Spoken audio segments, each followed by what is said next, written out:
ગુજરાતની રાજનીતિમાં છેલ્લા કેટલાક વર્ષોમાં કોંગ્રેસમાંથી ભાજપમાં આવેલા નેતાઓની સંખ્યા સતત વધી છે, પરંતુ હવે એ જ નેતાઓમાંથી કેટલાકના અવાજમાં અસંતોષના સૂર સંભળાઈ રહ્યા છે।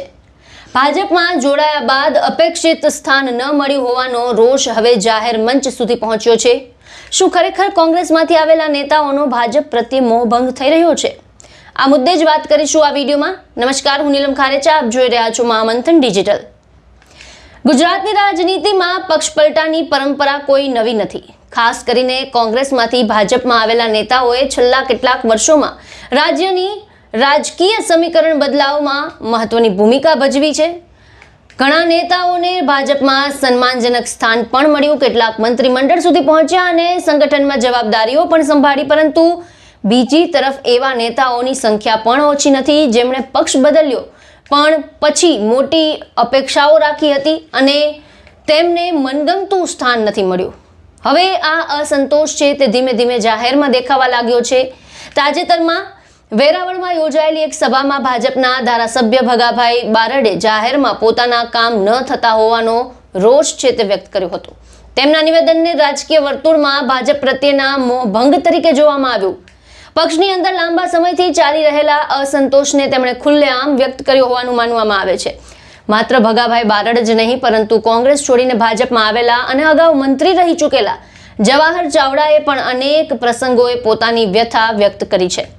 સંગઠનમાં યોગ્ય મહત્વ ન મળતું હોવાની લાગણી તેમણે જાહેરમાં વ્યક્ત કરી હોવાનું રાજકીય વિશ્લેષકો માને છે। રાજકીય નિરીક્ષકોના મતે ભાજપમાં જોડાતા ઘણા નેતાઓને લાગતું હતું કે તેમની લોકપ્રિયતા અને પ્રભાવને ધ્યાનમાં રાખીને તેમને મંત્રીપદ અથવા મહત્વની જવાબદારીઓ મળશે, પરંતુ પક્ષની આંતરિક વ્યવસ્થા અને જૂના કાર્યકરોના પ્રભાવને કારણે દરેકને અપેક્ષિત સ્થાન મળવું તે શક્ય નથી। આ કારણે કેટલાક નેતાઓમાં અસંતોષ વધી રહ્યો છે। હાલ તો આ અવાજો મર્યાદિત છે, પરંતુ 2027ની વિધાનસભા ચૂંટણી નજીક આવશે તેમ આવા નિવેદનોની સંખ્યા વધવાની શક્યતા વ્યક્ત કરવામાં આવી રહી છે।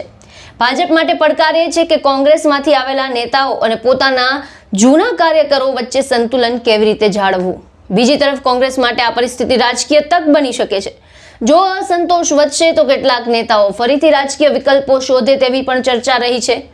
હાલ માટે ભાજપના નેતૃત્વ તરફથી જાહેરમાં કોઈ પ્રતિક્રિયા આપવામાં આવી નથી, પરંતુ પક્ષની અંદર આ મુદ્દે ચર્ચાઓ તેજ બન્યાનું રાજકીય વર્તુળોમાં ચર્ચાઈ રહ્યું છે।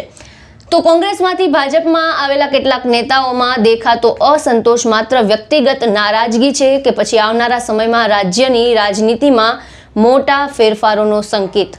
આ પ્રશ્નનો જવાબ કદાચ 2027ની વિધાનસભાની ચૂંટણી નજીક આવતા વધુ સ્પષ્ટ થશે। આપના શું વિચાર છે આ સમગ્ર મુદ્દાને લઈને? આપના મંતવ્યો અમને કમેન્ટ બોક્સમાં જણાવો અને તમામ ન્યૂઝ અપડેટ માટે અમારી સાથે જોડાયેલા રહો।